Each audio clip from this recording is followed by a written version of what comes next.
Hello, welcome to Butts, a generational discourse about the size and effort it takes to have a butt and why. I'm just kidding. This is the Darkening Sky.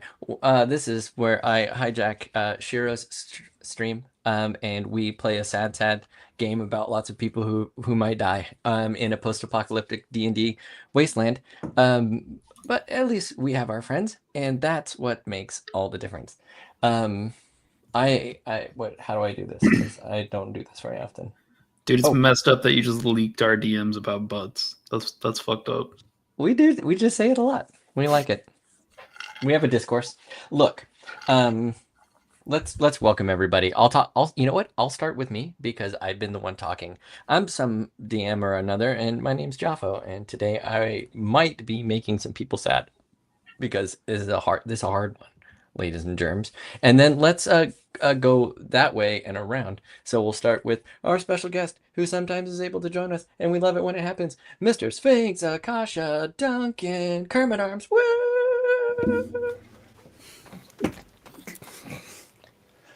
Hello there. I am, in fact, Sphinx Akasha. I am the current champion of bards.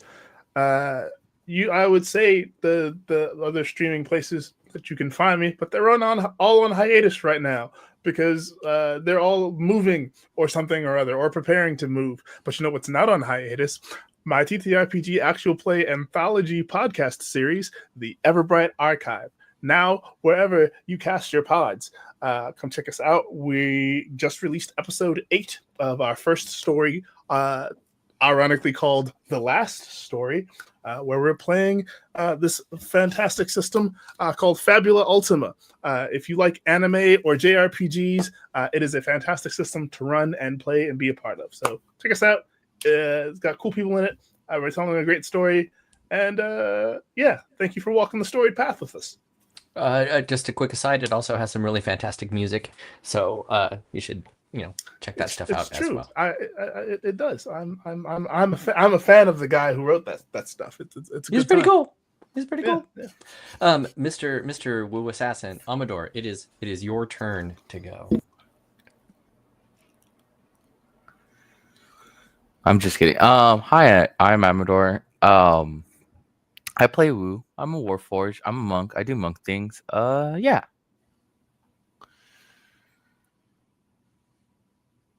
Oh shit! Should I have also said who I'm playing? I seem to have forgotten. Go ahead.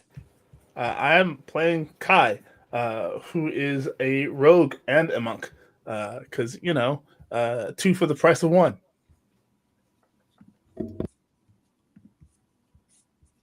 Who's next? Who knows? One thing's certain. It is our friend Emily.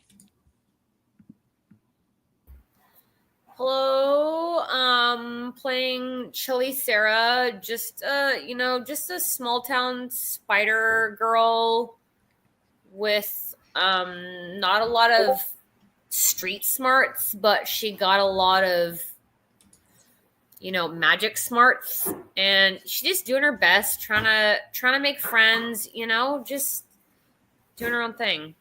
Love that for her. I love it for her as well. And now we will go to Wild the Warforged by Krista Fuffy Smith. Hello. Yes, I'm also playing a Warforged named Wild, who is also a monk. It's Monktastic episode today. Oops, all monks. Oops, Pretty all much. monks. It's going to be oops, all monks, sorcerer, a fighter, and a warlock. And they're going to walk into a bar. This sounds like a joke. Okay, Mr. Shiro, or Gus to your pals. Hey, I am Dakota Orshiro. I'm playing Karasu, a warlock burb thing. I mean wizard. Wizard, definitely a wizard. Yeah, forget that warlock part. That didn't happen. He does believe himself to be a wizard, which is funny because he's met his patron, and his patron is a wonderful uncle to all of us. I like having a patron that's not really bad. It's refreshing. We're like, They don't need to be. They really don't need to be. You know what? Mock just I likes agree. your show. Mock likes your show. That's why he's your patron. Okay, so We know who we are. We know who the team this time is. Quick aside for homebrew stuff. Nat ones still fail as always, but when you fail, you get an extra insight. I like to reward failure, especially big time failure. So you will, get something that might not be pertinent to the situation at hand, but definitely something that's fun and juicy. I like a juicy.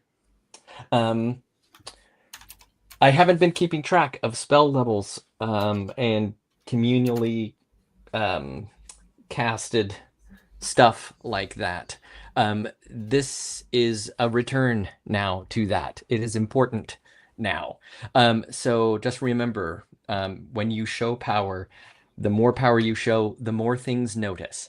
So this is. I'm so sorry.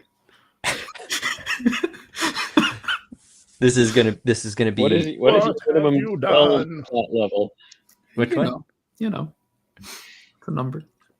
So power is definitely the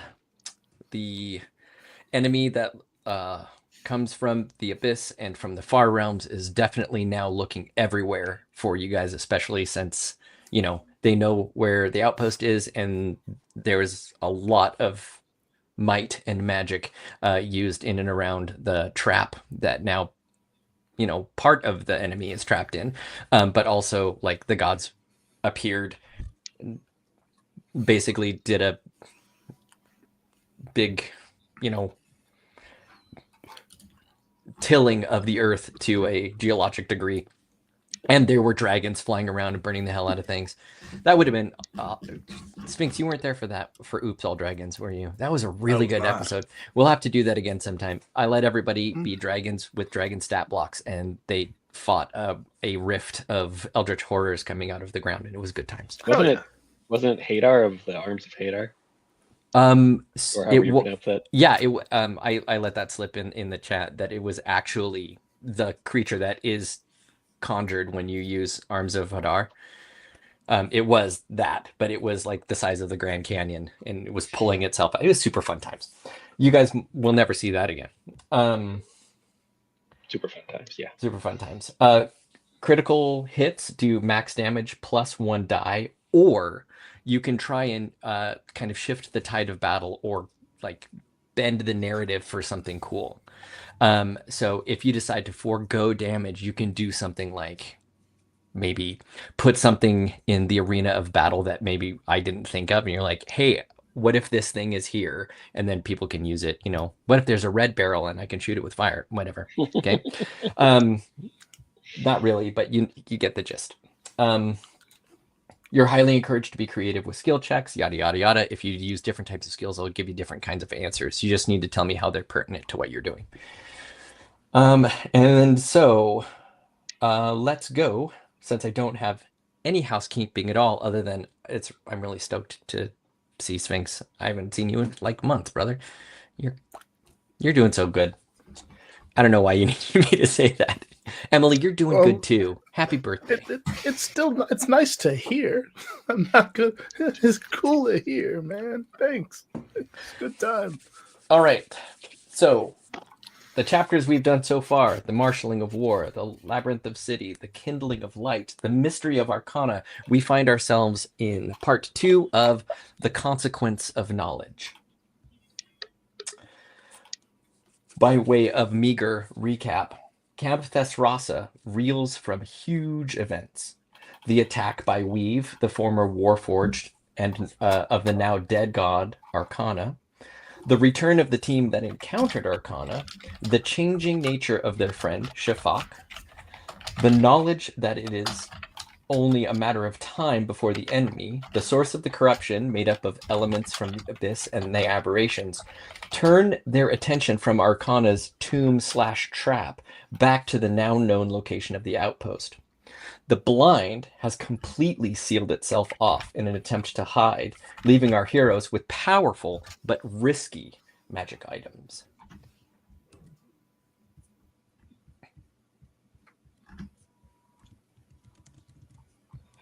And where was I? Sorry, I was answering a questione. Whenever I get a question, and it just looks like I stopped doing stuff, I'm going to say that. I'm going to go questione, and then I'll go. That's it. So it doesn't look like I just go on tilt. Also, my notes are here, and so are my stat blocks, so there might be a lot of this. So I'm Gosh, sorry about that. I hope you like this. what kind of jerk would message you in the middle of you doing your intro? Butts. Okay, so with the help of the gold dragon, Thesrasa, now in humanoid form, the group discussed options for relocating the outpost, and with the use of the sundial that can create a portal to the Library of Mach, a small team, that's you guys, plus Tony, who's not here yet, set out to find a capsule to seal Shafak away as he becomes taken over by the power of the gods to become the new Arcana. And that is pretty much where we are right now. And for your listening pleasure, it is time for a flashback. And I'm going to put it right here so you can see my face. And I can read it this way. I'll turn like this now. Okay, ready? Here we go. Seath, the god knowledge intoned as gears of whirling books on stacks and shelves, twisting like impossible screws, moved through and within the expanse and existence in an undulating fourth-dimensional mechanical library. Are you sure you will do this? And are you sure the price is high enough? Seath smiled up at the god whose countenance was slowly destroying his body and forcing him to kneel in its presence. Oh, indeed I am. Knowledge is worth any price. And though I'm not your warforged or a cleric to your domain, I'll happily fill this role for you. He looked around him in this place of wonder. These volumes alone are worth the cost, and what I gain in our trade will be so much more. If you are ever awakened, mused Knowledge, and if what you awaken to is worth saving. I suppose that's the limit of my recognition of pattern and design. I know based on how this war unfolds that you will most likely be of use. I see the geometry of it, the angles and position, the probability. But if all things come to be as it seems, I don't know how you will be found or by whom. They will most likely be desperate, and many of my family will be hiding, captured, dead, or likewise gone. All signs point to it. All equations balance. But as I sleep, I can read these secrets? Seath asked. Yes. And when I wake, I only have to lead those who woke me through this place to gain the means to build a capsule. Yes. Arcana will have been sacrificed per his plan. Seath, nearly unconscious now from hours in the countenance of the god Knowledge, smiled, blood dripping from the corners of his mouth, his ears, and from his left nostril. An eternity with these tomes would be bliss. Waking to my prize, more so. Knowledge, my friend, if I may be so bold, I accept your terms, and I win either way. All patterns point to it, said Knowledge, as he smiled, though none but a god could tell. Seath turned and smiled as well. As he turned his face away from the threshold, he never moved again. And welcome us now back to the outpost. You're all gathered to say goodbye to your friends and comrades, not just of the blind, but of the outpost as they embark off. Your team is going to head to the moon to shepherd Shafak and hopefully find means to contain his burgeoning power before it breaks through and marks you as a bigger target. Is there anything that you guys say or do before you head off? I still think we should send the outpost to more Atma. Just throwing it out there. I think it's a great idea. Don't worry about that. We're going to get to that in a second. I think that Reggie is probably going to be in charge of taking the sundial. Once the portal is closed, they'll probably give it to him. Okay, that makes sense. He found it originally. He did. But he's not coming up to the moon, so. How are we getting back from the moon? Is there a plan for this? Is there like a set amount of time? There isn't a plan. There isn't a set amount of time. For all we know, it's a one-way trip. I'm not wishing you fuckers off the moon again. Tig offers all of you guys rations, all that he can spare because everybody else is going to be doing something else. So you can put down that you have 3 days of rations apiece. And Tig, the turtle that runs this whole show, gives Karasu a sending stone because Karasu knows how to work the telescope and said last time you said you're going to help possibly direct them. So Karasu's got a sending stone, and Tig gives the hugest hug to Chelly because they have been running the outpost together, but Chelly is going on this adventure. So Tig's really going to miss you, you little spider girl. Poor Tig. Precious. So sad. Turtle spider love. So, the Warforged, one down now, all gather and say their goodbyes to the 2 Warforged that are going to go on this mission because that's a big deal. Remember, there's only 1 Warforged per each god now, and gods can speak directly through Warforged without harming other people.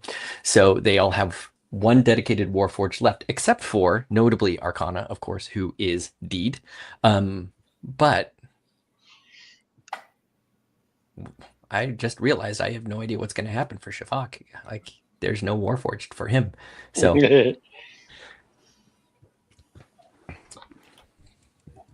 So is there anything else that Time will tell. is there anything else that you all want to do in the blind before you head off? Wu is prepared to leave at this point. In the I'm ready to outpost, go. right? Not the blind. The outpost, right? Not the blind. You guys are all out of the blind. The blind is Huilo. It's shut. No, Wild is ready to go. Who is Wu's god? I forget. War. War? Oh, that makes sense. Where's Trouble? I like What? her. She's I That love- seemed nice. She's my favorite. Yeah.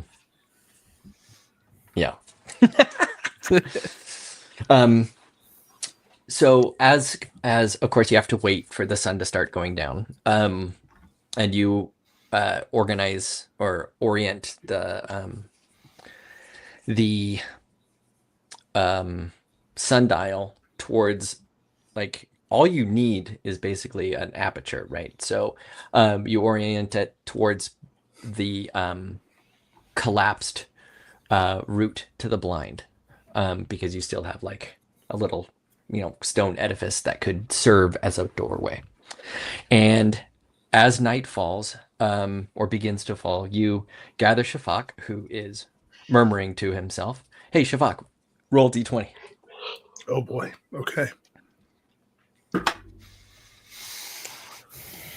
And as he figures out what he's about to say, you look towards a peak in the mountain range where the blind is hidden under this mountain range. And you also know, as denizens of the blind, that there are really sneaky ports to, like, off-gas smoke used for when they burn magic items in their vault, or from the vault into the engine, and that makes it so they can basically imbue spells in things without those spells actually fully activating. So you don't get a huge ping from, oh, there's magic over there.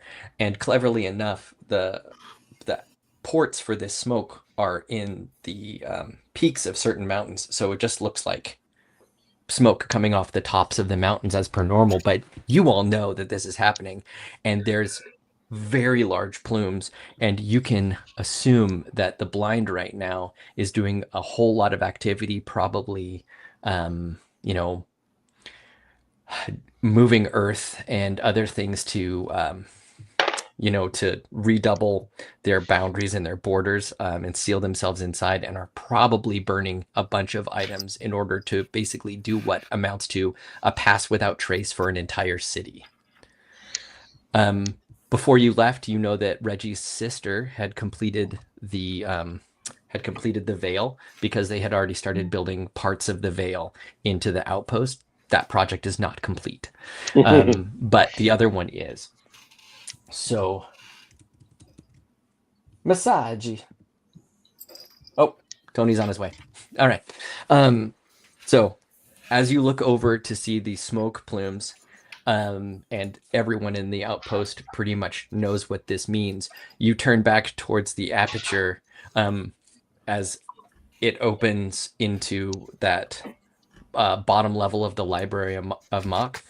Tony's not coming. Boo! Boo to Tony. We'll just say that Leonardo is coming with you anyway. That's Tony's character. We'll say he's just coming along for the fun of it. That way, if he's able to play this, because we're not going to finish this whole adventure tonight, he can hop in. So he'll just be a silent partner. You see that base of the Library of Mock on the moon, the major moon Luna. And Shafak says, "They came in ships across the sea of stars. The first time in a millennium. Elves not seen in centuries. The ships were beautiful."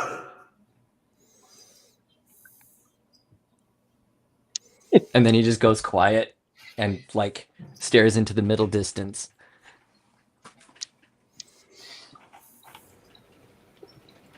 How is Shafak changing right now? Because the only thing that I've described is that his hand is pure light, like a god's hand.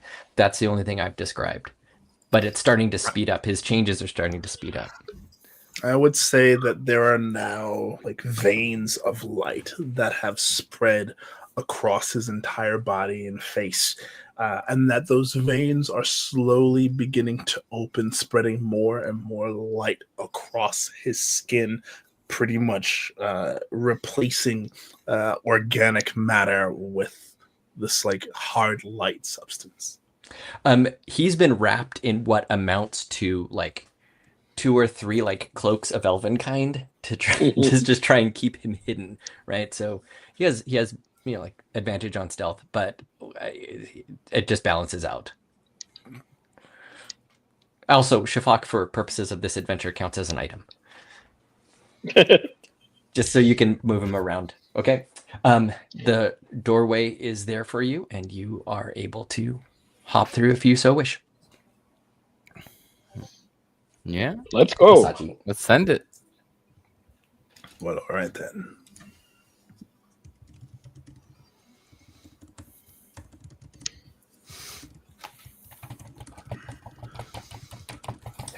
Tap, tap, tap, tap, tap, tap, tap, tap. So you travel through, and I'm sure you remember there's some of you remember there's a chamber underneath that has 4 rooms, and then a spiral staircase that heads up, and then a secondary chamber that comes up. And then as you go through this giant winding staircase, those who haven't been to the tower, the Library of Mock, are greeted by 2 things. One, I think if memory serves, it's the foyer has a great giant door, probably like 2 stories high, and then windows facing out onto the surface of the moon. So Chelly, you get to see space. You're looking through, and you can see Earth in the distance. And then as you go up to the final level, there are rows and rows of bookshelves, but they're not populated by any particular books. And there are what amounts to kiosks where you can go and request a book, and then the book will manifest in whichever area of the library you're in, and you pull it off the shelves. much to the chagrin of everybody, you can't really take the books with you. They're part of the library. But the other thing you are greeted with is a giant genie made of space and stars. Huge Cheshire cat grin, soft eyes, except pupilless. Long hair, if it is hair, you're not quite sure because it just blends in with the rest of their star and space coloration, because basically Mock looks like an outline of a person filled in with the cosmos, except for his, of course, big white Cheshire cat grin and big white eyes. Sometimes, like, you'll see a comet go through him, and sometimes you see like nebula. It's like you're looking through a person-shaped window at in an observatory, and it's pretty jarring as he moves towards you, because you don't know if he's wearing clothes or not. Honestly, it doesn't matter. The other two genies you've met were much the same, but one was the genie of the plane of fire, and the other one was a genie of the plane of earth. So in much the same way as Mock moved, they had elements, so it kind of made it look like there were features involved, but not Mock. He's just basically like a cutout that you can see through. And he says, "My friends, seems like there's a lot of very interesting things happening down there. And oh, look at the little god. I'm so proud of my little cousin. I'd pinch his cheeks if it didn't probably hurt me.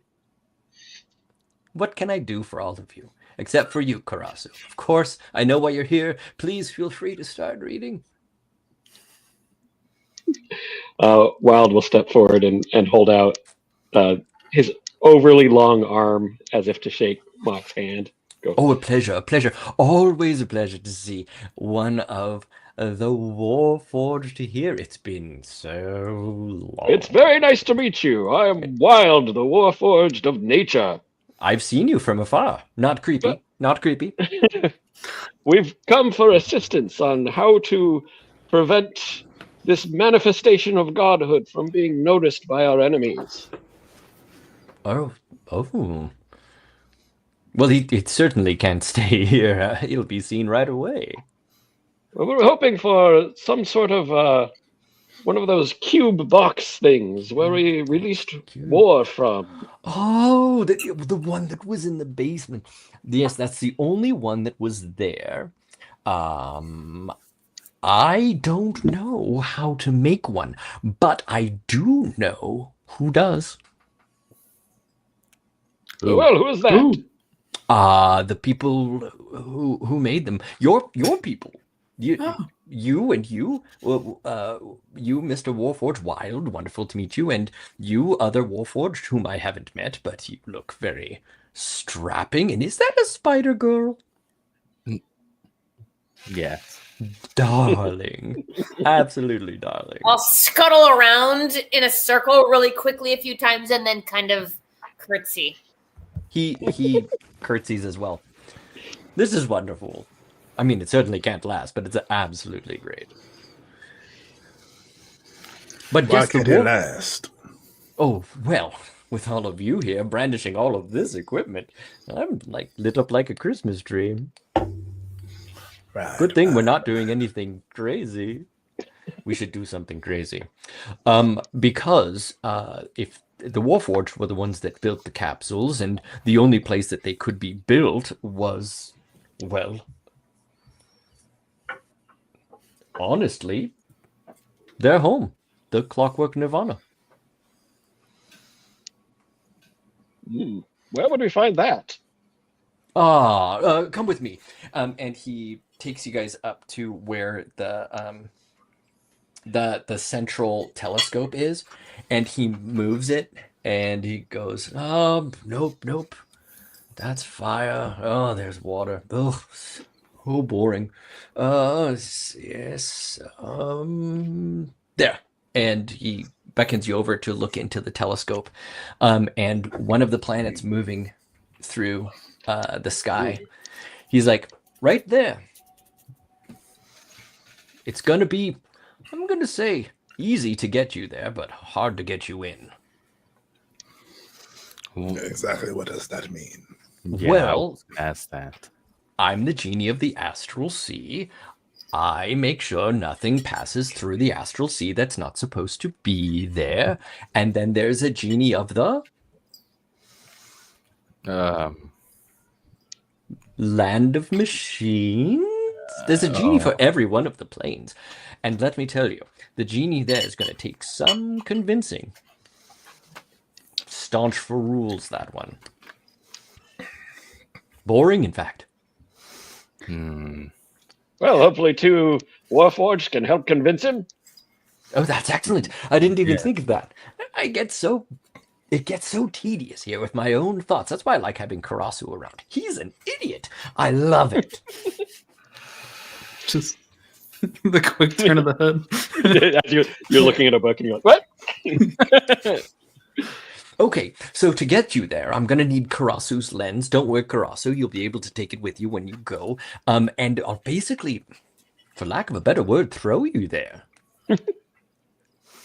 Throw us. Yes, through the telescope. Interesting. That sounds very exciting. It is very exciting. That sounds I've done it hard, many yeah, times and- myself. Yes. If you explained to Mechanus why you're there, then I'm sure he'll let you through. I haven't spoken to him in millennia. He sounds charming. Ugh. Then I haven't described him correctly. I suppose if you like that sort of thing. And he winks at Shelly and he goes, "You don't like that sort of thing." Boring, am I right? Totally.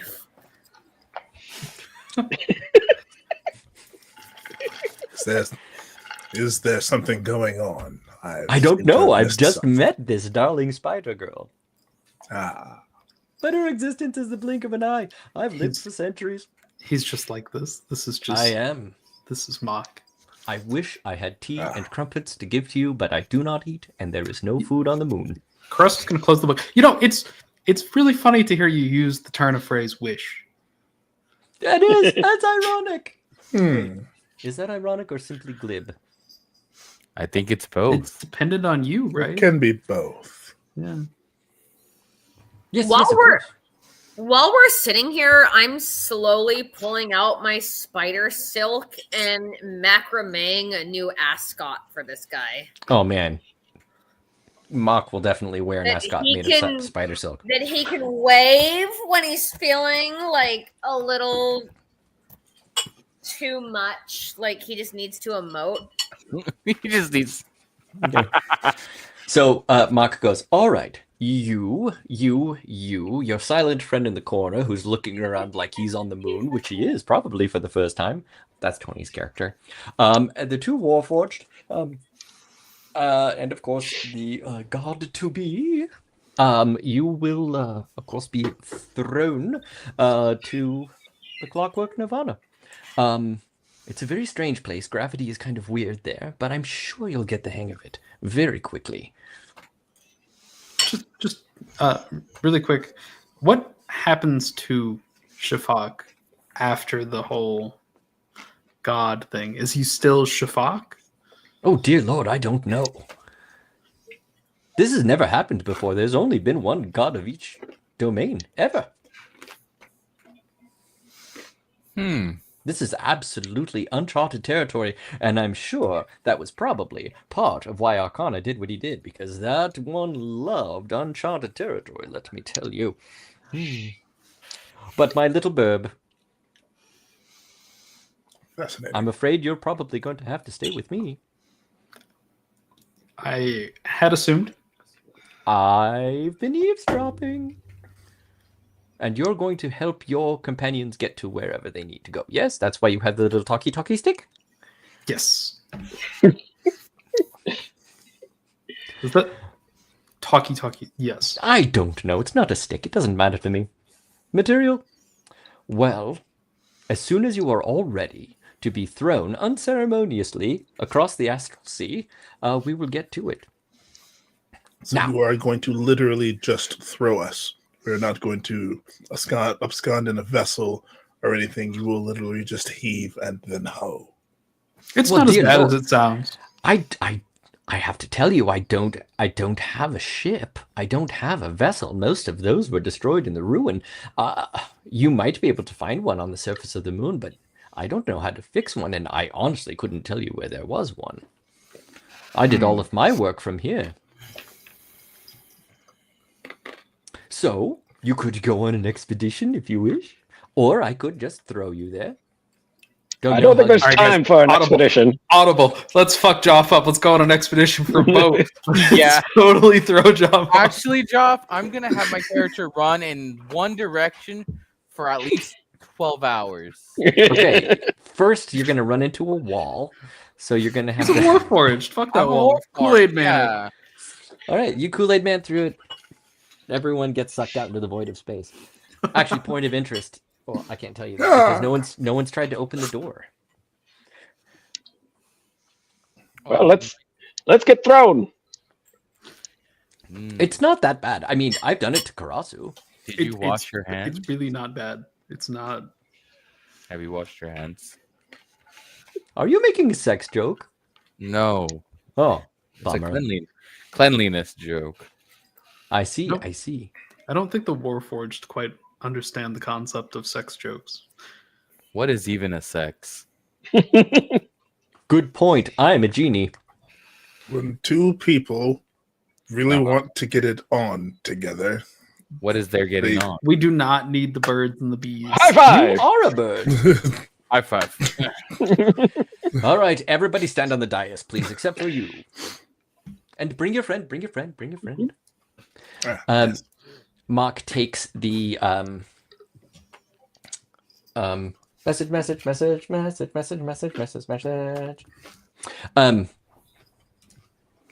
Mock takes the lens from Karasu, places it in the telescope. It's got like this weird articulating. It's almost like an articulating arm that you use to like view through. So it's not like a standard, oh, this is a telescope. It should work like a telescope. No, it's this weird series of lenses that can like articulate in different directions. And he changes the order of the lenses. After he places Karasu's in, and then he motions for everyone to get close.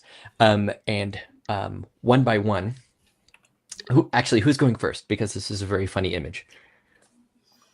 Wild will volunteer to go first. Oh, excellent. Look through the telescope. His dump stat is intelligence, and he's doesn't have much fear. Okay, so he says, look through the telescope, and you lean down to look through the telescope, and what everybody else sees is Mock taps him on the back, and he is spaghettied into the telescope and is gone. And Mock goes, next? Does he make any That looks noises? fun. Me At next. It just goes. happens? It's like an absence of noise. It's like when a compressor on a like in a dance song, when the bass hits and it sucks all the rest of the all the rest of the stuff out of the music. It's like that's what happens. Is it too fast for Wild to make a noise? I will let Chris say whether or not he's able to say something on this way through. Oh my!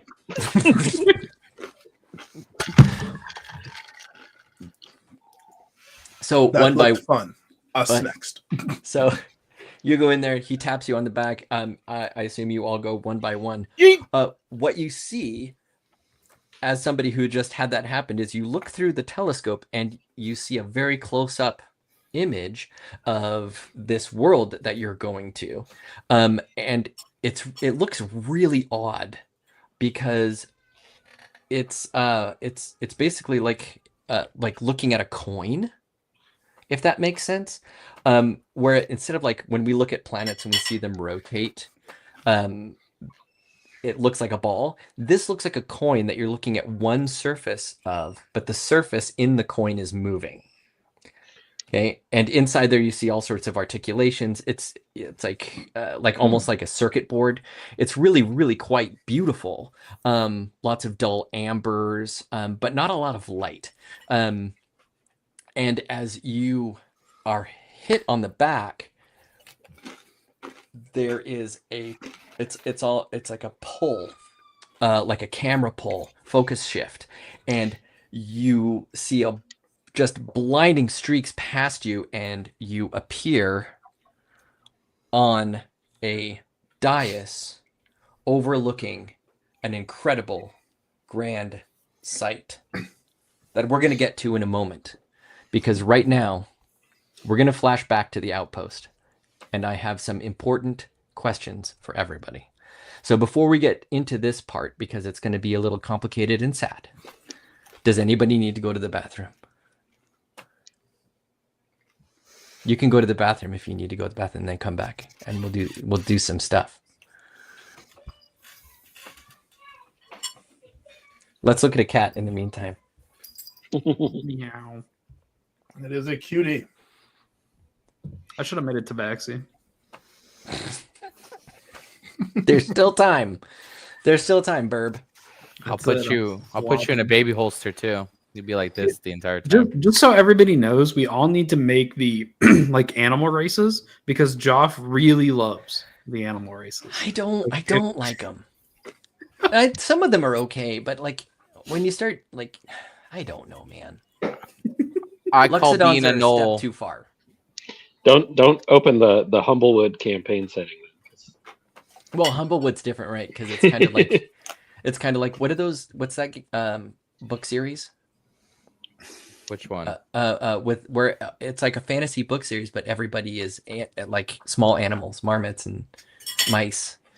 And Yeah, I can't remember what it's called. It's really good. I don't know. There is like This is quality viewing content right now. Yeah, I mean There's- there was like warrior cats, but that was all. Yeah, that's what I was thinking. No. I'm gonna look this up. There was like the Magic the Gathering set Bloomborough. That was those are really all, brought up the magic set. yeah.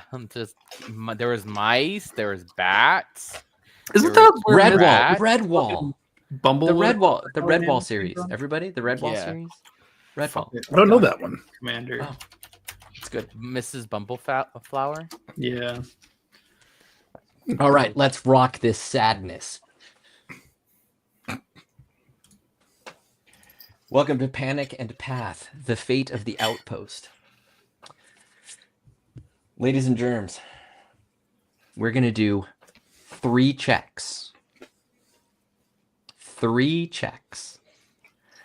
The DC for each of them is 25. There is a survival check. Does the group have enough resources to make the trip? There is an encounter roll. Does the group run into resistance en route? And there is a stealth roll. Does the group arrive unseen? Right now you have a +0 to this roll, any of them. If you get 10 below the DC, you will choose 5 PCs or NPCs who die, or push your power counter up 10. If you get 5 below the DC, you will choose 2 PCs or NPCs who die and push the power counter up 5. If you make the DC, nothing happens. If you get 5 above the DC, the power counter is reset, and if it's already reset, the players get a group-owned D6 to add to any roll. If you get 10 above the DC, or a nat 20, the power counter is reset, and the players get a group-owned reroll. So, if you get 10 below each roll, that means 15 people will die. That's half the population of the outpost. And the power level, or the power counter, will be up at 30. I tell you right now, you don't want to start the adventure we're going into at that level. So once again, I will remind everybody, I'm gonna fuck this power counter. Like it's gonna be real bad. it's okay. So here's what we're gonna do.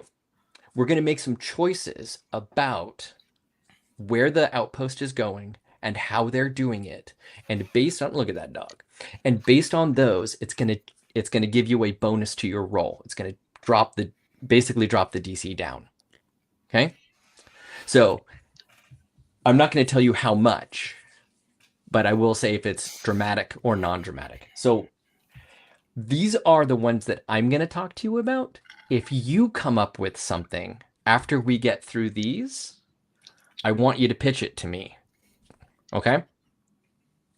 So right now the DC is 25, which means even if you roll a nat 20, it's still under 5. But I guess for a nat 20, you get to pass it. You'd have to roll a nat 20 on it to make it without killing anybody right now. Okay? So let's start with this, and you guys get to delineate. Location. Okay? You have 3 choices, basically. You've got stay where you are and hunker down below where the doors are. That's option 1. You've got go to Moratma. That's 2. And you've got go to the Dragon Den. That's 3. Those are the 3 options that you guys discussed. Which one are you guys going to do? I know what Dakota wants. Dakota really wants to go to Moratma. I will tell you, there's only one of these that is really hard to. There's only one of these that's hard to get better, and that's to stick around. It's possible, but if you stay, that's the hardest route. The other 2 are not as hard. All right. So who votes Moratma? Listen. Let me lay it out real quick before. Let me What's try to Moratma? convince. So that's the city of the gods, right? It's where all the shit started. And when we looked at it from the moon, it seemed chill, right? It's probably good. Can you just show us the background really quick? Yeah. Okay, Moratma is in the center, the dead center of what you can see in that place. That black around there is a hole so deep you can't see the bottom. And the gray is water, and it seems to be pouring in waterfalls so big they're, the size of coastlines. But if you go back to the image one more time, that place right in the center that's on those like land bridges, that's where Moratma rests, is on those land bridges. Okay. So we should 100% go there because it's dope. All right, who votes for Moratma? I'm kind of on the Moratma boat. Yeah, it's cool. I'll tell you this: no matter which one you choose, Golden.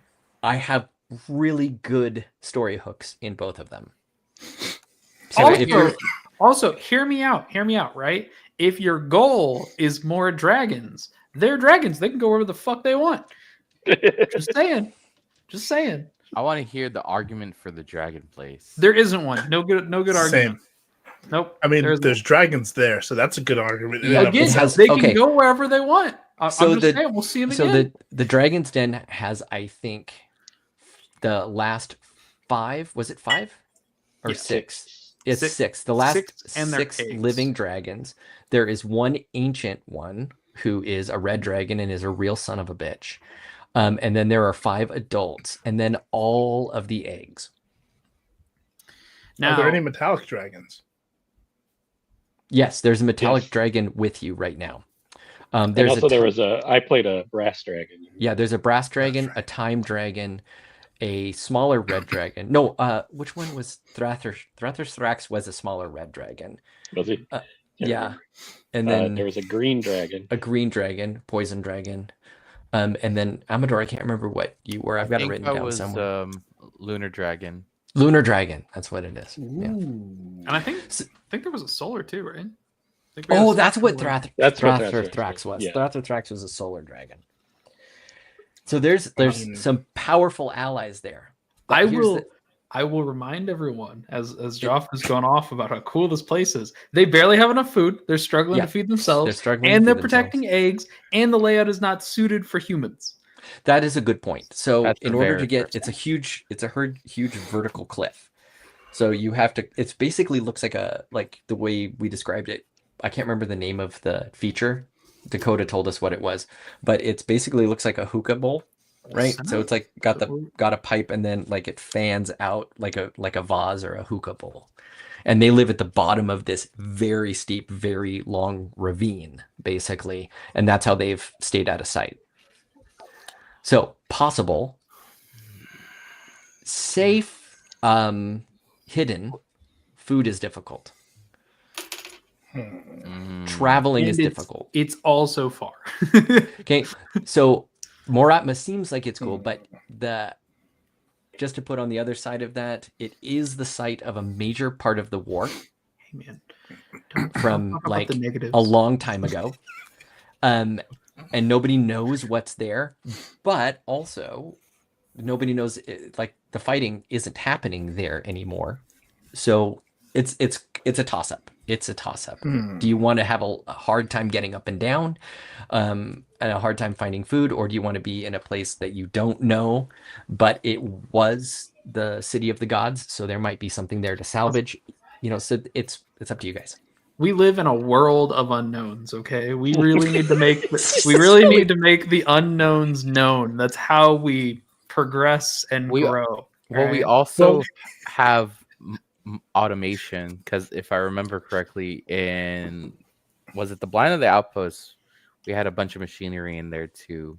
Granted, it was operated technically. Well, there is some machinery in the Outpost. Most of the machinery stuff was in the Blind. Yeah. And we can get to moving your stuff in a little bit.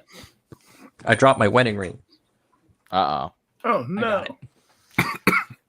You know what? In the times that I've played with Shiro, this is probably the one and not only time I'll probably have to agree with them. I don't know. Dragons usually have hordes. There's stuff there. There could be stuff for us to salvage there. That's an excellent point. That's not so. That's player knowledge, not character knowledge. The characters might assume that. The players know that the place was very bare. Yeah, I'm gonna be real with you. Those dragons get shit.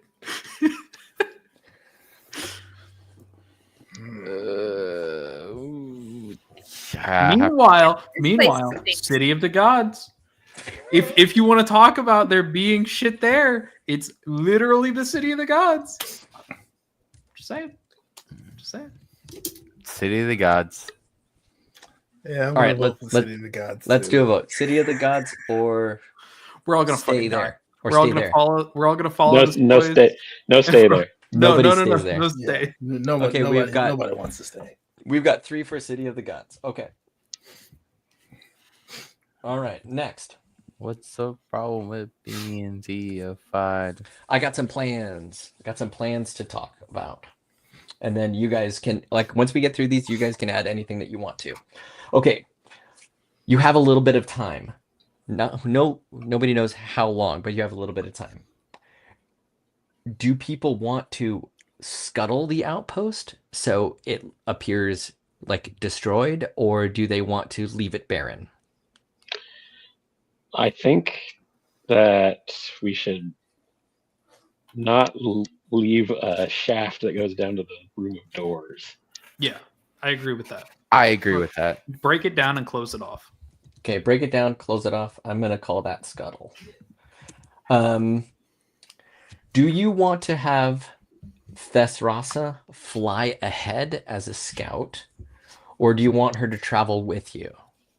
I will say there is more risk to Thesrasa if she travels by air, but there is more safety to have a lookout. Ooh. Okay. So this breaks into an idea I had exactly 2 minutes ago, and it doesn't work if we bring a big dragon. How many druids do we have? At least 2. Drury's out. Drury went back to the blind. Drury's out.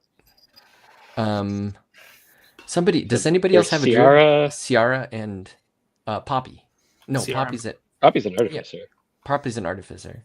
Okay. But didn't he also have a druid? No, he had a war. He had a barbarian. Barbarian, and the barbarian went back. But there were 3, right? I thought we had 3. Anyway. Shafak was multiclassed into druid. Was he? Right? No. Let me double check. Circle of Stars, I thought. Yeah, I think it might have been Circle of Stars. Oh, okay. I'm double checking that now. But he's so off. Anyway, we got one dedicated druid. Concept is something that has burrowing, like a large creature that has burrowing, and we just like burrow our way there, like as well as we can, using a druid to just stay underground, closing up the path behind us. But we can't do that if we're dragging a dragon along with us. She's in humanoid form. Yeah. Never mind. We totally can. I take it back. Because she's a gold dragon. She can do that. So that was the thought process. How do people feel about us trying to tunnel our way over there as a form of being sneaky? Okay, seems like it'll take a long time, and there's no resources underground. So here's what I'm gonna do for that. I will give you something with that, but then you're gonna have to make a choice. So I've got 3 items that are kind of along with that. If you do that, you're gonna have to choose travel stealthily. If you choose travel stealthily, you can re-roll on the encounter roll if it's bad. Okay. But if you travel quickly, you can re-roll on the survival roll if it's bad. I got a druid with good berries. Does that count? So, and then there's one other option, and that is you can travel in 2 groups to try and hide your numbers. I will tell you this, it gives you a significantly lower DC. However, I get to force you to re-roll one of your rolls. Ooh. Interesting. So if you want to do some stuff underground, I'll give you that. And then if you want to choose travel quickly rather than travel stealthily, you have to travel in 2 groups. Or you could choose one or the other and still travel in 2 groups. Okay, I kind of fuck with the concept of having a vanguard travel above ground almost as a scouting party, and like the people that are not suited for combat at all, to try to like tunnel slowly, and they don't have to tunnel like the whole time, right? Just use it to be safe. Which way would the dragon want to go? She'd go either way. She's there to support. Probably in the Remember, she's old, and a lot of her is still petrified. Is still petrified. Her rear leg, I think, part of her wings and one of her arms. No, not one of her wings. I'm sorry. Her rear leg, part of her tail, and one of her arms is still petrified. She's still pretty formidable. She is. So yeah, I would put her with the vanguard. That's what I think. I think splitting would be really cool, and I think putting her with the vanguard's neat. And I think Joff making us reroll is funny as hell. I also like the splitting idea. Yeah, okay. I do too. Shelly is probably the safest. Are you guys going to move stealthily to reroll on the encounter, or to move quickly to reroll on the survival? Should the vanguard move quickly? I feel like they should. You can only kind of move. You can only kind of choose one for the DC droppage. I think quickly is probably more important in character, right? Like if the concept is the outpost is about to be torn to shit, we need to get the fuck out of Dodge, right? And I did give you a little bit of a lowerage for your idea of keeping some of them underground. You just don't get the reroll for that other encounter. So okay, you're traveling quickly. So remember that you get to reroll the survival one if it's bad. Okay, this is awesome. And you're traveling with Desrasa. Yeah. Okay. All right.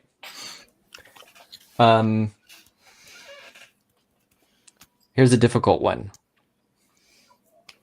Are you going to leave all the boots with the caravan, or are you taking some of the boots with you?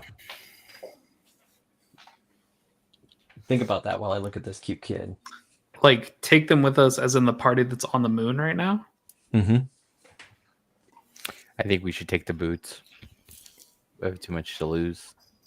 Is there anybody that like you guys consider we cannot lose at the outpost? Like, is there anybody you think is so important that they need a pair of boots? Like, Oh, cannot die. Your PCs are there, and the Warforged are there. They're the only ones that can Right. talk to the gods. Is there anybody you guys think? You guys talk about that while I take this kiddo to bed. We cannot. Puppy. Look at the puppy. Axolotl.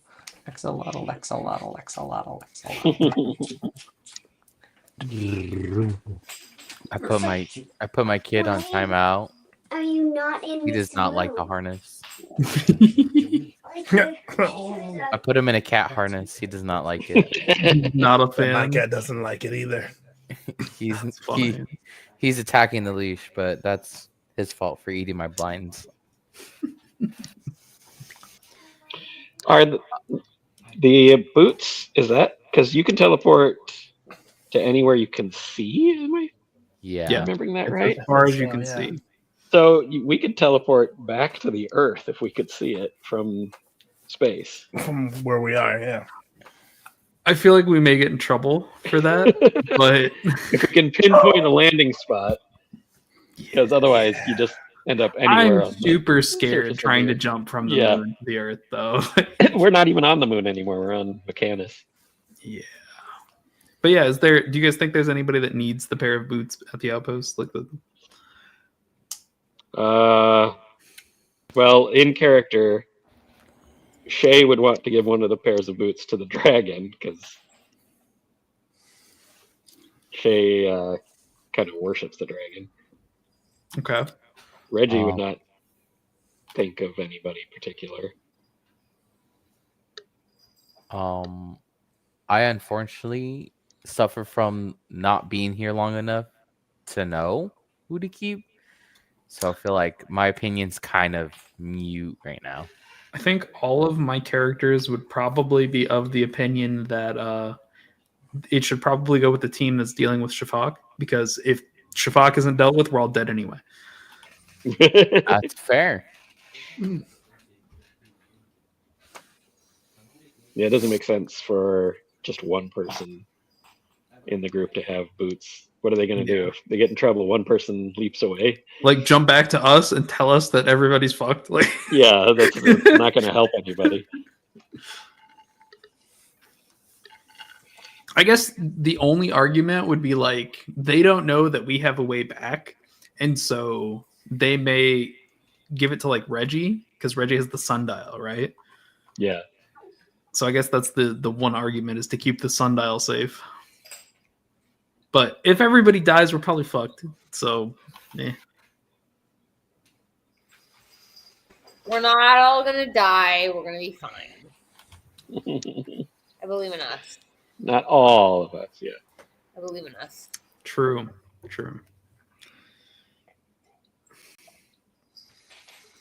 So, where are the boots going? Probably with us. Okay. Probably to the moon and to the Mechanus, yeah. I don't have feet. I have spider legs. So They still work. It's okay. They meld to you. Magical boots.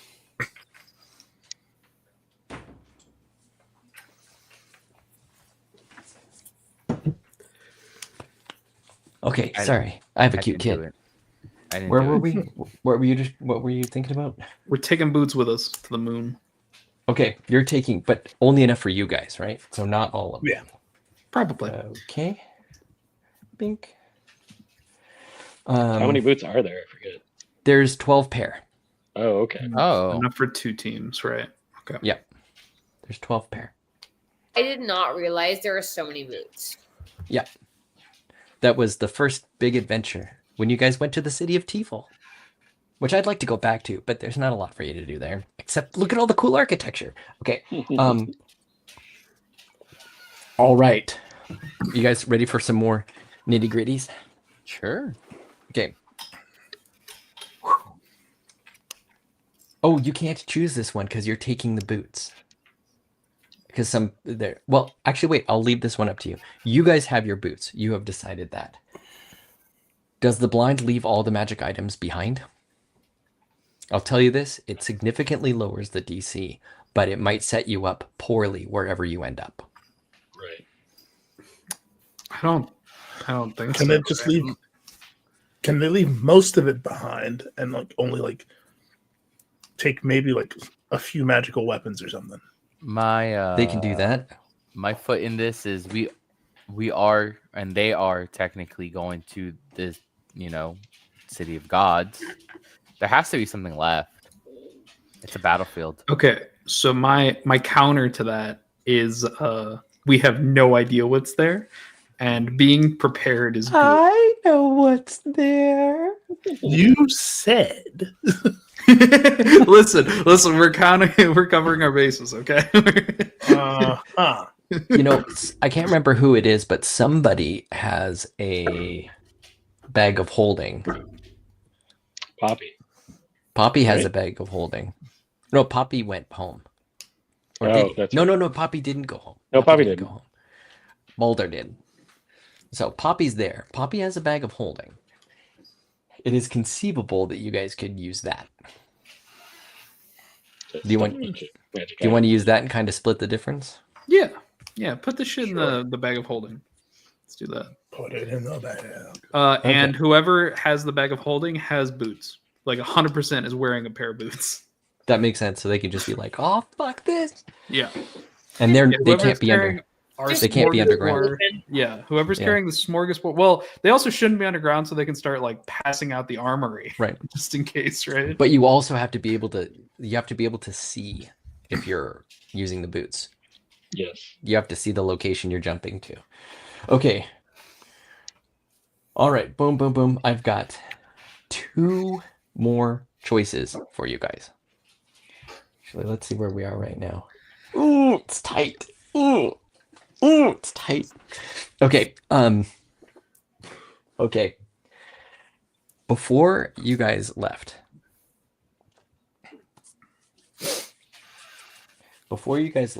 I'm going to say, because I like him, Reggie noticed this, maybe with the help of Poppy, because Poppy is also an artificer. When you go down to scuttle the doors, there's Reggie. Yay, bird boy. When you go down to like scuttle or set explosives or do however you're going to do to like make that break, and you look at the doors, you realize the inscription. Well, of course, they're upside down, right? So they're kind of like in a U. Yeah. The inscription for the doors, the magic of the doors, is on the oh gosh, what's that stone called? The middle. Yeah, the keystone. It's in the keystone to the doors. You guys have Wall and you guys have Watt. They are huge warforged that are incredibly strong. Do you want to attempt to take the doors with you by bringing the keystones?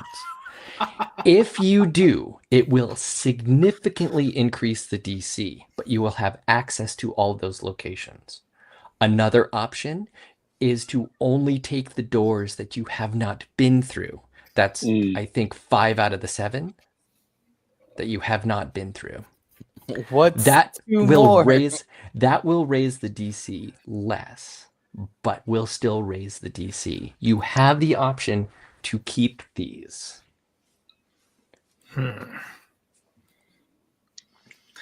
I vote we take them with.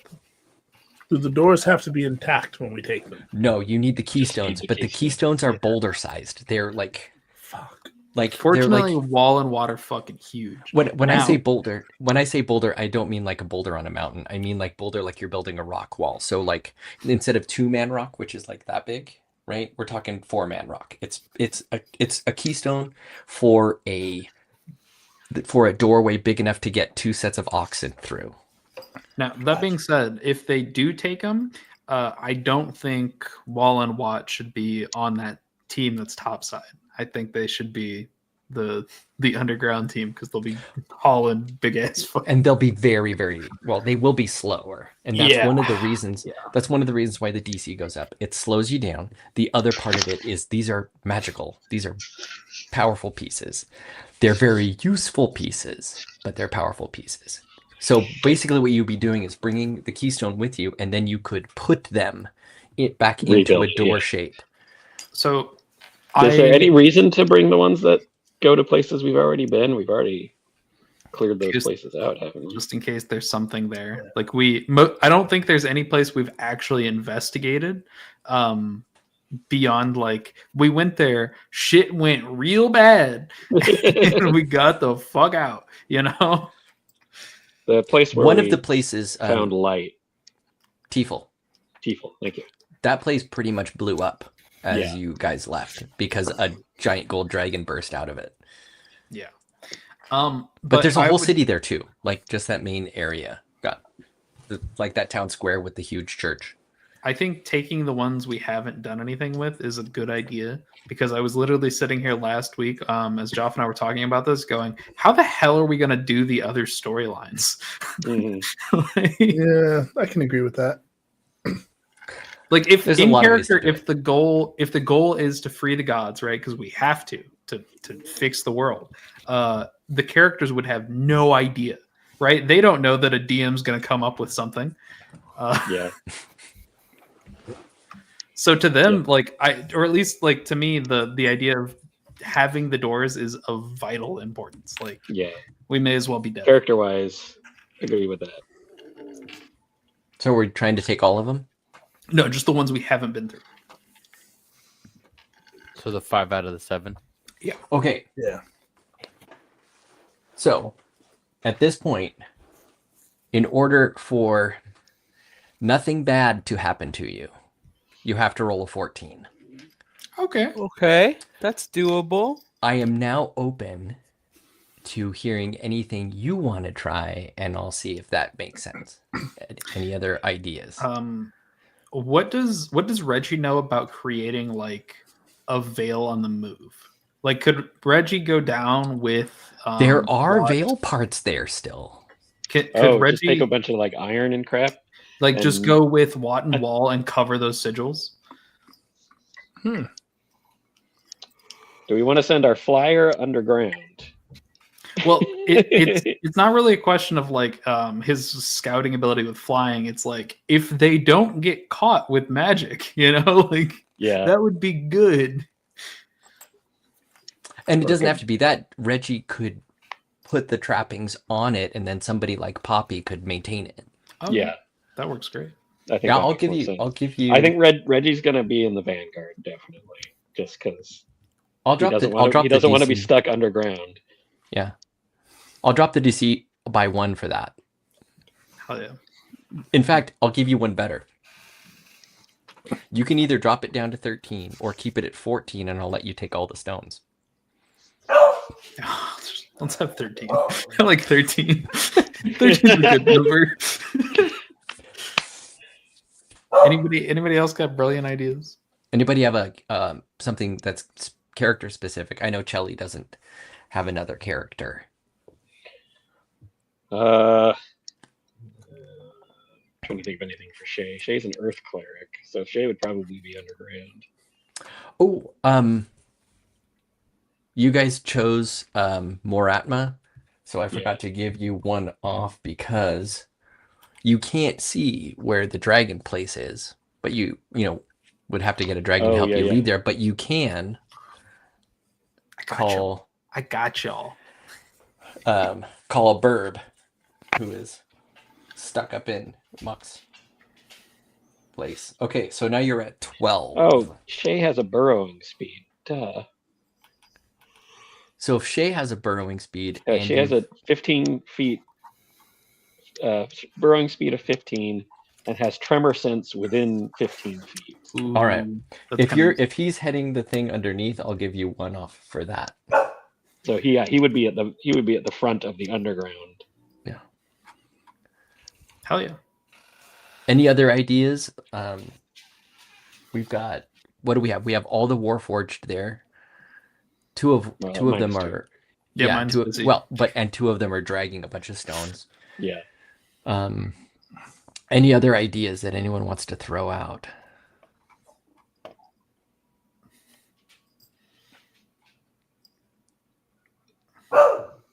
If not, we've got a straight roll, and you have to get an 11 or higher for a success. That's pretty good. I mean, if we could get it down to at 11, even a 2 is not -10, right? Oh So yeah. I think 11's a good number. If you roll a 1, it's going to be -10. Yeah. Let's not do that. All right. Do you guys like these odds? Reggie just uses his banishing arrow ability, opens a massive rift. All my characters are predisposed. Well, I don't know how that would help in this situation. No, massive I think it would be very bad. Like, who else is there that is not predisposed? What are Tony's characters? There's Bangor the barbarian. No, Bangor's gone. Bangor went back. He went back to the blind. There's Poppy the artificer. I forget which kind. I think. Oh, wait, maybe he had a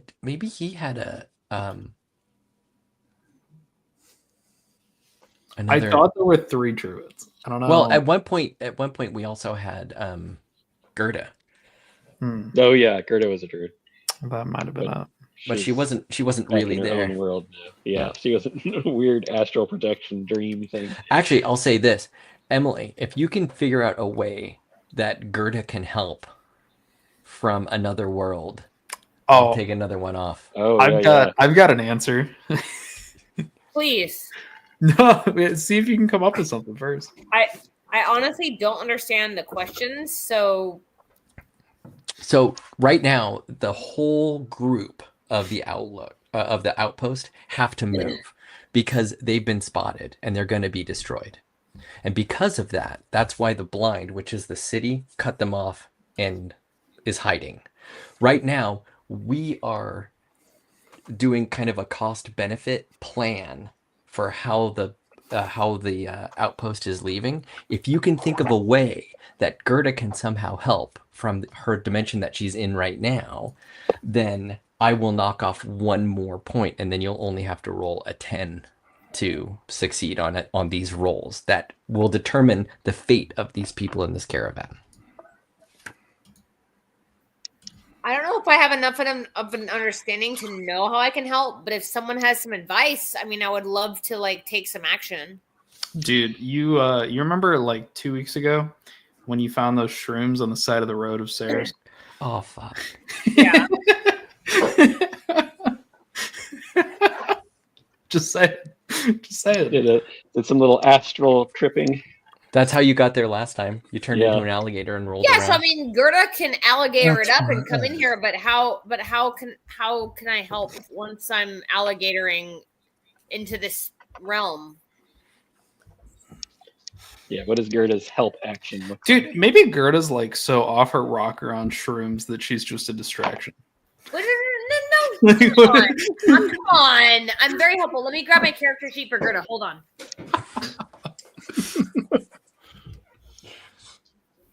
Actually, I would literally take a point off if Gertie just appeared and was a huge distraction. That's what I'm saying. It would be so great. Also, she's so not because she's Gerda or anything, but because of her level, she's so poorly equipped. Yeah, she's 3 levels under everyone else. Yeah. Where the fuck is my character sheet? That's what I said this morning when I woke up out of a dream. Where's my character sheet? Also, I can't find my paper version, but I can find it on my other thing. So, the weave in Aristhea is obscenely thick, and I wonder if that does anything. Drag some of that with her. Yeah, does she take any of it with her? Does she bleed the veil through? So what can I do to help? Help me understand, because I'm confused. I can't find my character sheets because I wasn't expecting to play Gerda, so they've been tucked away somewhere. No worries. Let's see. Yeah.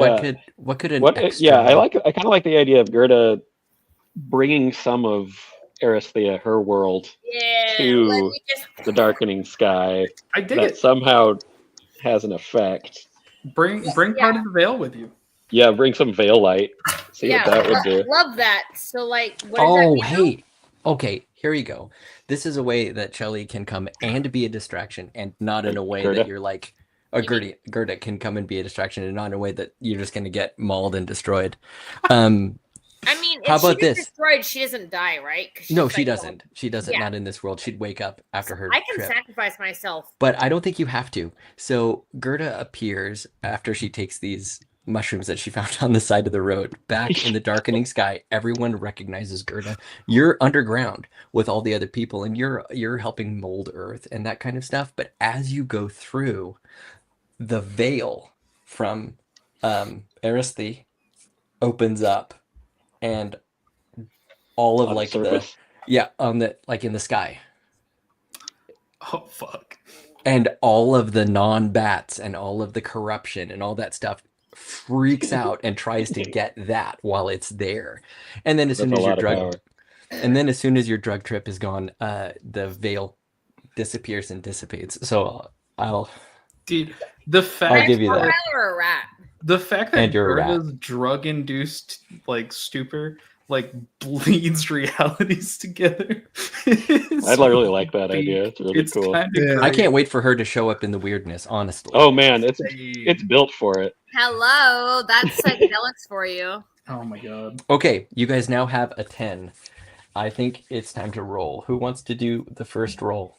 Which one's the first one? The first roll is survival. I'm not. Do you have enough food to get there? The DC is 10, flat roll, and this is the one we get to reroll. This is the one you get to reroll if it's bad. Yeah. Who's getting our survival? I don't know. Someone just rolled. I heard it. I just rolled a 9, but I have +7, so 16. But I can reroll. That's a 9. Yeah. So reroll. You don't have a plus. Yeah, you don't get any. You don't get any pluses on this. This isn't your survival. Okay. So you can use the reroll, but you can reroll. You can keep the 9. I'm rerolling. Okay. We're gonna go with 9. You're gonna go with 9. Okay. So choose 2 PCs who die en route. Or NPCs. Yeah. I choose them. You guys get to choose as a group, and PCs or NPCs that die. I say you random number generate it. Okay, I can do it. I only have the NPCs though, so you've chosen NPCs. Okay. The Warforged Wise dies. Oof. Fuck. Boo. Thanks, random numbers. No, he can't die. He's already dead. There's a lot of Warforged. You can't die. He's already dead. How many fucking dead people do we have in this? Oh, guys. Grow up. I don't want to do this. Then don't. You're the DM. But you have to. I just rolled Tig. Oh, fuck.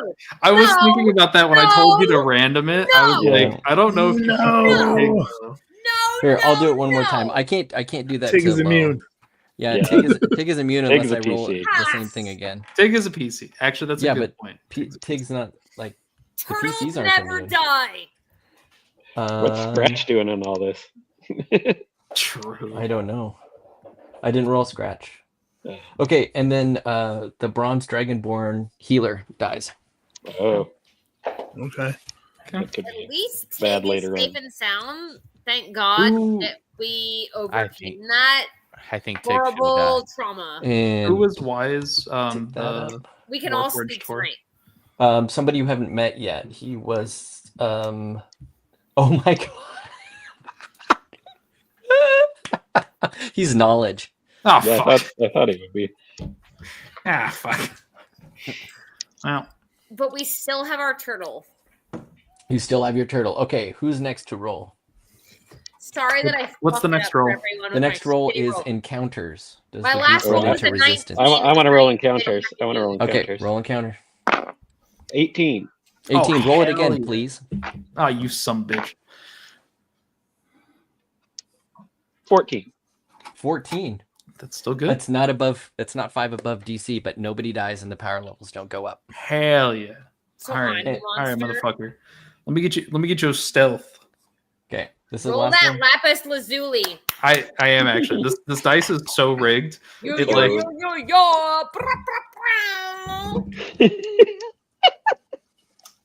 a 19. 19. All right. So, oh my gosh, you guys are so lucky because I've been counting the power levels from last game. So it was at 25 at this point. God. And it is reset to 0. Okay. And everybody, you get one group reroll, which means you have a reroll and then anyone can use it, but once they use it, it's gone. But can we reroll survival? No, it's already been done. It's already Fair enough. They're already It's already been done. So if you guys get super hooped, just know there's one thing that you can do later to get out of it. So the one that failed was survival. Yeah. So on the way, it's not that you don't have enough food. It's that as you're burrowing, because I think it's, as you're burrowing, probably Watt, because he's huge and so clumsy, knocks out like a supporting structure underneath, and it crushes those two people. Oh shit! And there's no, especially with no healer, dedicated healer. There's a couple of druids, but nobody who's got revivify. And there's no diamonds. You don't have diamonds. No, you don't. Yeah, you can't catch it. So they are crushed and they are gone beneath the earth. But I will say, using everybody's keen wits, having them in 2 teams, actually, instead of being a detriment, works to your favor, because you work out signals that, like, if somebody's like sees something burrowing from above, they knock down to let people know. And then if there's, Shay has like tremor sense. If they're like, oh, something's coming from above, people know to hunker down. You start working together and traveling at a really great clip. I will say that the denizens of the outpost reach more Atma, and I'll give a great and complicated telling of that adventure when you guys meet back up with the people who are there, because this particular journey is probably going to take a month traveling on land. Woof. But that worked out way better than half of everybody dying. Yeah. True. For losing 2 is acceptable. Oh, for those non-Canadians out there, if somebody says you guys are hooped, it's the same thing as you saying you guys are fucked. Just like over here, they don't say shit show, they say gong show. Thank you so much for the translation, because I've not heard of gong show. That's a good one. I've not heard of that, but the context works. Is Gerda still here? What? Who? Is Gerda still here? No, Gerda's gone. No, she's back. Yeah, she's only there for a little bit. Can we just say that she was also crushed in the landslide, but by the nature of her being, like interdimensional, everyone forgot that she was in landslide, because once she's not in the world anymore, people don't remember that she was ever in the world. Yeah, it's a situational thing. You only know she's there when she's there. And now we've forgotten about her? Yeah. Yeah, but Okay. Gerda doesn't forget. So no, Gerda remembers. Gerda thinks she's having some wild dreams. Austin has wild dreams, and them psychedelics. All right, so okay, great. So it's just Chelly now. Chelly Sarah. Yep, Chelly Sarah. Just up on her spider legs together, doing her up in space. So we meet back with our group. Everybody is there on the dais. Paradise. And you are standing on basically like a Tensor's floating disc, if you could see it. And much like Mega Man in the Metal Man level, it has gears that are hovering around and underneath it, and so it's like this weird separated clockwork device floating outside this basically what you guys were looking at and thought was a planet. For anybody that has, like, if Reggie was here, he would know exactly what this is, because he can make one with his arrow. Anybody who looks down into a bag of holding would know what this is, because for all intents and purposes, it's a giant bag of holding with nothing behind it. It's just an open passageway that from Earth looks like a planet because it's round. But when you look back, Earth is still closed. It's a window. The moon is still closed. It's flat, and you're on a disc looking into this portal. What you see beyond the portal is, it's like looking at the inner workings of a complicated factory, if that complicated factory were a city. And the city does not seem to be running, if that makes sense. It's a complicated series of machines that aren't moving. The only thing that moves is the platform you're standing on, which has a series of platforms that go through this aperture. Anybody that wants to can make any kind of checks to understand their surroundings that they want. Just tell me perception check. Wild has a +10 to perception. Do it. That would be a 17. 17 to perception. The first thing I'm going to give you is that it's easily seen. These platforms make a path to a large central structure that's right in front, that kind of gives way to what could be perceived as a gate to this strange city.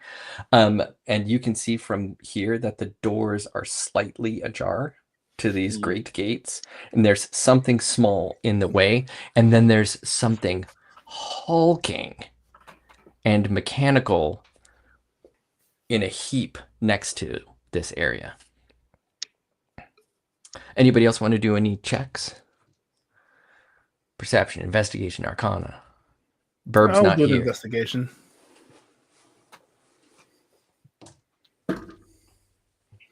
Uh, 16. 16 investigation.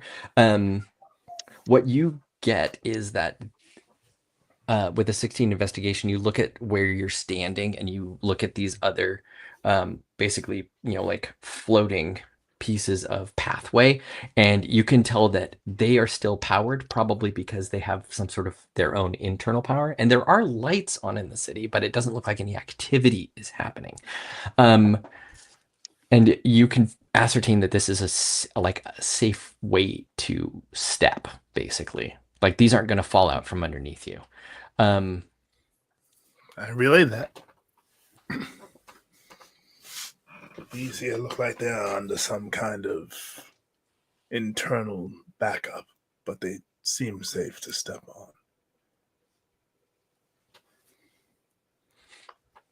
Let's proceed.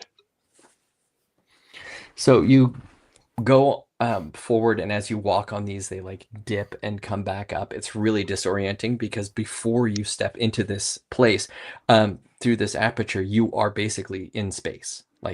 And you look down.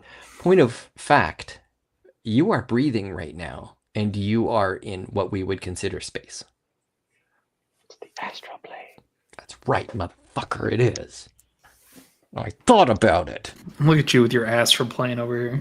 You could go and you could have run around on the moon and looked for a boat. You could have. I kind of want to now. I think that should be one of our adventures. It's a terrible place. You'll go there again. It doesn't take long.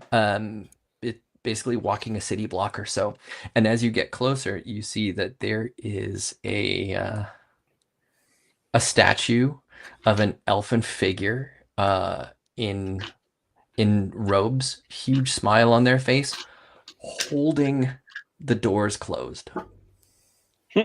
Actually, crossed this way, holding the doors closed. Big smile on their face. And you pinched between these doors. When you get closer, you see a huge automaton, crumpled mangled in a heap next to this. Somebody give me an Arcana. I'd allow history, maybe. That would make sense. Not proficient with any of these. Yeah, not proficient with either of those. I'll give a crack at it. I got a +3 in history. Chelly has a salute. Chelly has advantage in Arcana. So if you want to roll Arcana. I cannot hear you. +1 on Arcana. What? I have a +1 on Arcana, and that's it. Chelly? No way. Well, I'm looking at the character sheet. Yeah, Arcana is +1. Arcana is +6, and you have advantage. I'm not saying that on the character sheet, so let me roll. But Definitely. maybe let's update that sheet. It is updated. I'm looking at it right now. I'm looking at it right now. Send me a screenshot. What the fuck is going on? Okay, let me roll. We don't love the first roll. It was a natural 1, but we're rolling with it. So let's do it. Let's do it. 20, 20, 20, 20, 20, 20. It's a 10. So what, 16? 16. Yeah. And what was the history? 8. 8. Yikes. What was That's yours? what I said. Y'all are good at this. Okay. So Chelly, you look at this like basically hulking robot looking thing, and you're like, hey, that's the same proportions as that really fun smiley uncle I just hung out with. Hey, that's the same like body shape as him too. Oh no. Oh my Oh, gosh. This is a dead genie. I wonder if I could get some magic parts out of it. Oh no.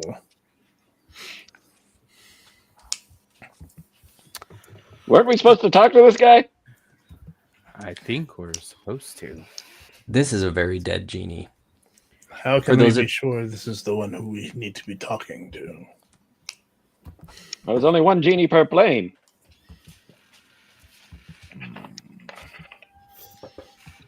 It's going to be a little difficult to enlist this guy to fight a war. Does anyone know how to resurrect the dead by any chance? Not my forte. Nor is it mine. How about you, Shafak? Uh-oh. Yeah, I wanted to roll. All right, let's see what happens.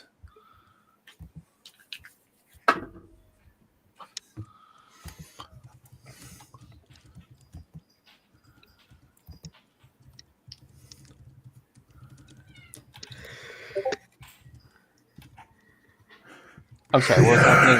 I was talking about stuff. Chatty. Yes, long ago.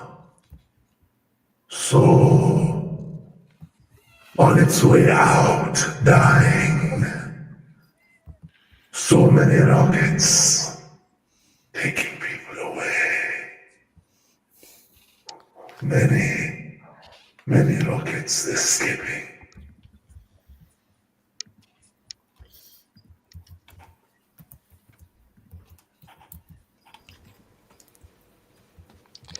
Point of fact, what Shafak just said to you makes absolutely no sense. There's a word in that vocabulary that you're like. None of us know what a rocket is. It does not comport to. He's making up words. He's rambling. Yeah, Kai's like, what is the purpose of a rocket? Female rock. Sorry. Can we get easily to this corpse? Which one? The genie. Yeah, it's right there. It's right in front. Can I make a medicine check on it to see if I can figure out how it died? Yeah. I'd let you do Arcana or Medicine. Well, I'm only proficient. I would like to give the help action. All right. We do a trick here that you can do the help action if you're proficient in what they're trying to do. Oh, then never mind. In medicine? Who's proficient in medicine? I am not proficient in either of those things. Nobody is proficient in medicine. Oh, but this is a good roll. This is 22. Oh, a 22. Okay, so you're not Reggie. No, I'm the Warforged. I forgot to change my name. Wild. Okay, so you're Wild the Warforged. You have been in many a fight because you are a monk, and you have also fought in many wars, and now that you have been awakened, you remember fighting against not just the corrupted, but actual things of the abyss and actual things of the far realms. Like, we're talking the actual enemy. You have fought them. And you look at this husk and you realize, even though it's stained with the marks of corruption, that black oil, even though it's stained with that, you know that this has been ravaged by claws. Its head casing has been ripped open to get at whatever semblance of thought may have been there. And there are 3 holes in it, so large that it looks like 3 giant, like, fingers, 3 giant spears have gone through it. How much do you think you remember of? I'll let you do a history check because you're thinking back on basically what is a past life. I have a -1 in history. I rolled a 16 on the die though, so 15. 15. You remember fighting huge aberrations that were normally found in water, but sometimes were found bringing their own water with them. And you wonder if one of these aboleth made these 3 strikes. An aboleth. Also, you know that there are a lot of aberrations that hunger for mines. Yeah. So you don't know what tore this apart, but you do know it's been scratched and torn. I relay all that to my compatriots.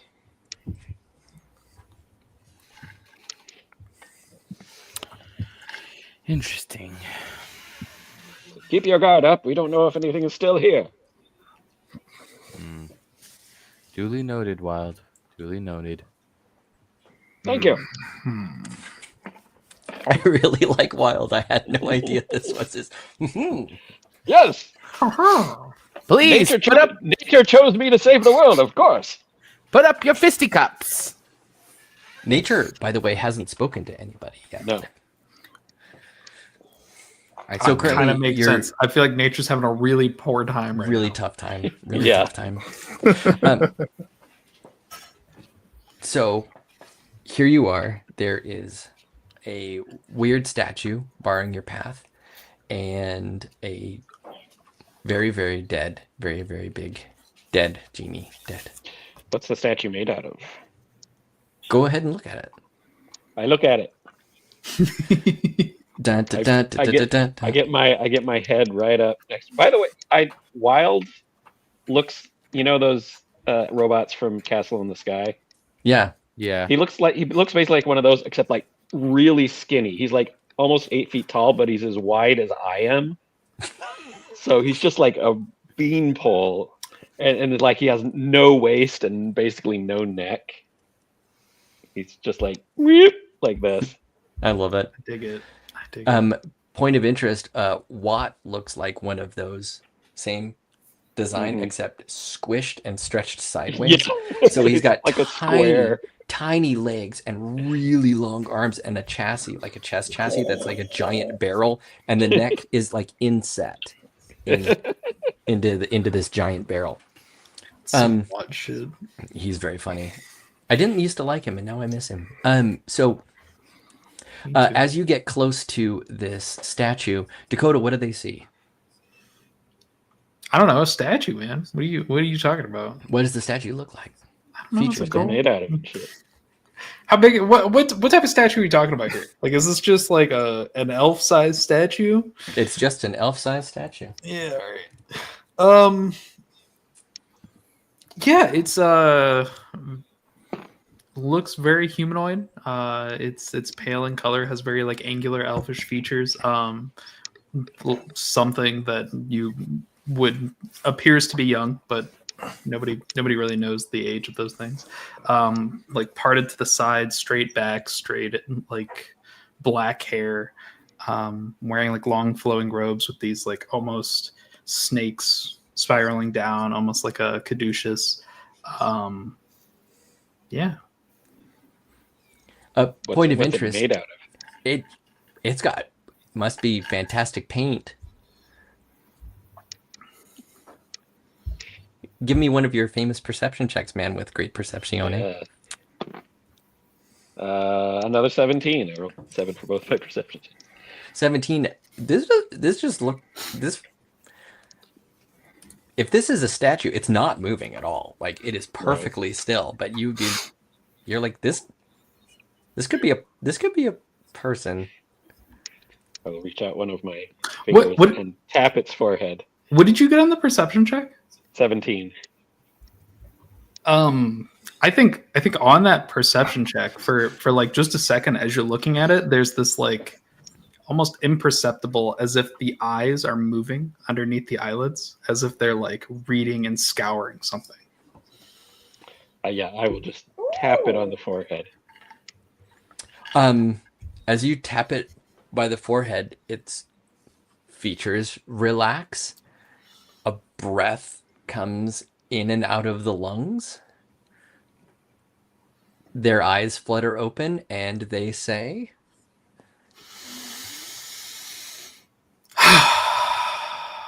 okay. What year is it? There's no way to know. You're not a statue at all. How about you? I think we got the gist of that. Right. Do you know how long it's been since? And I'll take a look around. What's the vibe of just the universe? Like, how do I feel about the weave? How do I feel about like? Do an Arcana check for the weave. Do a perception check for your surroundings. Everybody, a statue has just come to life in front of you. You're no statue.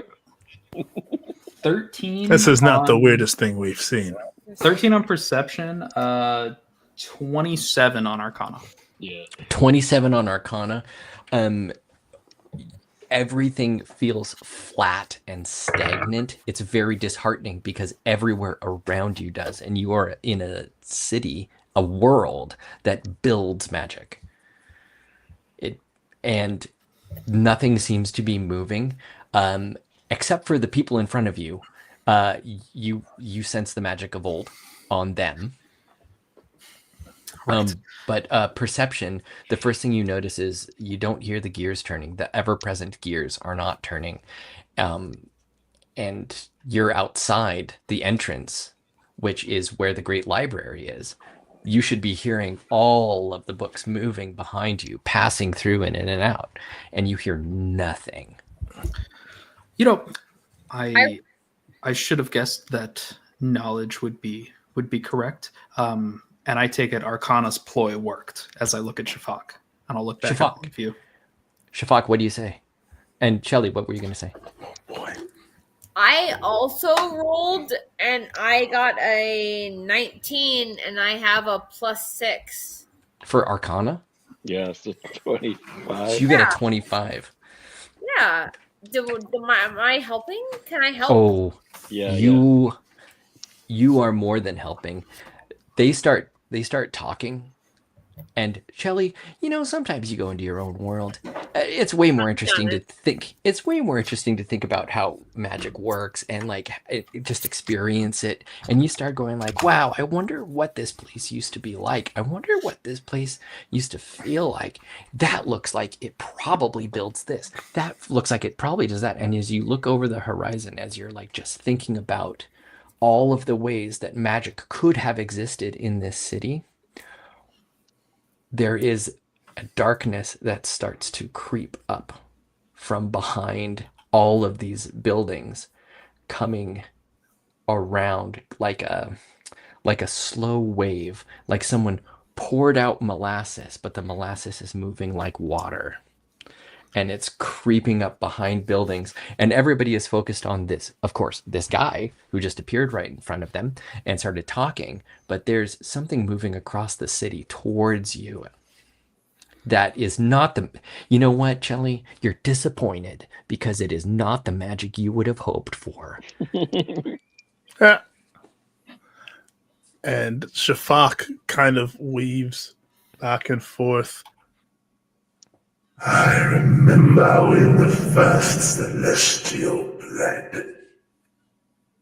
Blood wandered between the planes into a great sea of stars and magic. Right. Sounds like Arcana. Which one of you knows the most? We're not going to have time to... Just a moment. What is that? And I point to the encroaching molasses. We really aren't going to have time. Who knows the most? Most what? About whatever you've experienced. Who knows the most?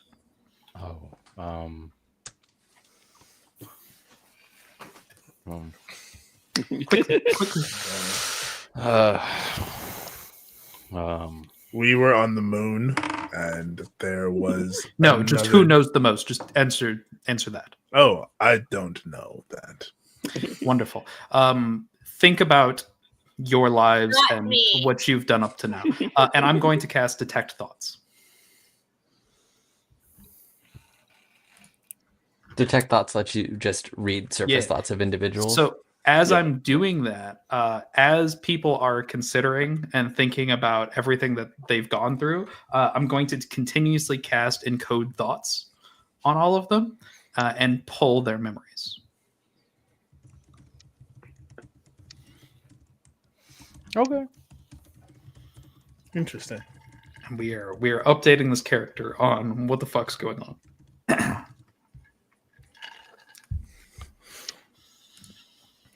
Can I, as a response to that,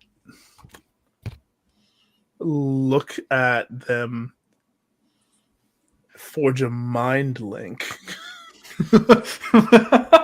Okay. And go,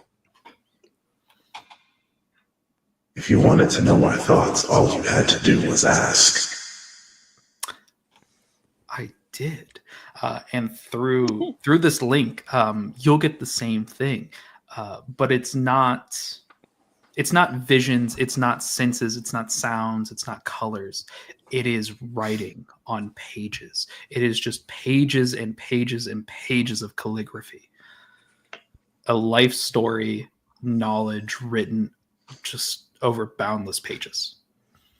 Fascinating. What's Detect Thoughts range? 30 feet. Okay. While you are encoding everybody's thoughts, while you're getting up to speed, and while you're starting to realize, oh, okay, they definitely need to get to the capsule, which means I need to take them through the city so that we can get to the forge, through the library, into the heart of the city. That's when you start to feel 1, 2, 3, 5 empty holes where a mind should be, but you know that they're minds. And over the top of the building, where you're still standing in front of the doors that are open just enough for you to be in the way, These strange creatures with long, gangly limbs and claws, bodies kind of resembling bulbous brains, start peeling themselves down slowly, gurgling, making a very hungry sound. And that's where we're going to end today. Next time we will start in initiative stuff, and you guys get to fight some aberrations. Welcome to another city designed to kill you. Yippee! I have been Joff, your extra DM for today. I was really thinking I was going to kill way more than 2 people, but we only killed 2. There's always next time. And we are in a really awesome spot for plot purposes. I can't believe you guys decided to go to Maratma, but that's awesome. And the next adventure, we will get all the way through this city and through a bunch of fights, and hopefully in a race against time, because I love those, get Shafak into a nice, lovely capsule. Thank you for playing with me. You guys are all really great. Except for Amador. He's stupendous. Let's do outros. Everybody all at once. On your mark, get set, go. Oh, I'm Chris. I played through the war card. Not very right. You show us your cat. Whoa, that was a little sexual, guys. You see, right Social now, meow meow. sleeping on my desk. this has been the Darkening Sky. Next time it's gonna be what are we doing next? Unveiled next week. Next time we're doing Unveiled. And honestly, Pirate Adventures. if Shiro was really on the ball, he would have cut it off right when Amador said that's a little bit sexual. That's what would have happened. Wow, you're really gonna call me out like that? Everybody I'm just saying. Chowder. Look at Look Chowder. at that cute pussy. Thank you so much for tuning in to another Vibe Tribe production. What's gonna happen next time? Well, you're gonna have to tune in to find out. But until then, remember, take care of yourself, love one another, and as always, make sure that you keep the good times rolling. Thank you for being here, and we'll see you next time.